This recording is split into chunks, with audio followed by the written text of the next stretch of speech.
я все. А чего вы сокращаете? Мы же не Я не спешим знаю, или что что? это вот.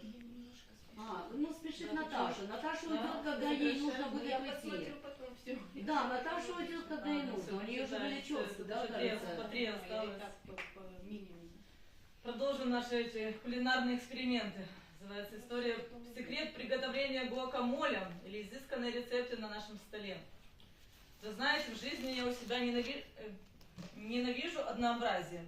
Ни в работе, ни в постели, ни в ежедневном распорядке дня. Ни в меню на завтрак, обед и ужин. Если я буду знать, что у меня это дело все по расписанию, на завтрак всегда одна и та же яичница и кофе, мне становится ужасно скучно и тошно.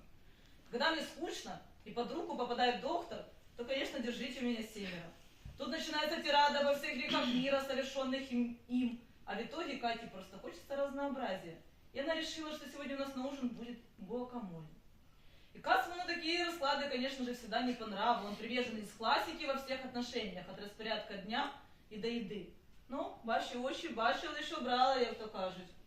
В общем-таки, пришлось ему купить мне эти ингредиенты для гуакамоле, в придачу бутылочку белого сухого, после чего мы провели увлекательный вечер по приготовлению всего экзотического блюда. Ко мне вернулась муза по написанию эссе на тему наших смелых и отчаянных украинских женщин. И да, порой мы, конечно, существа странные и разного можем хотеть.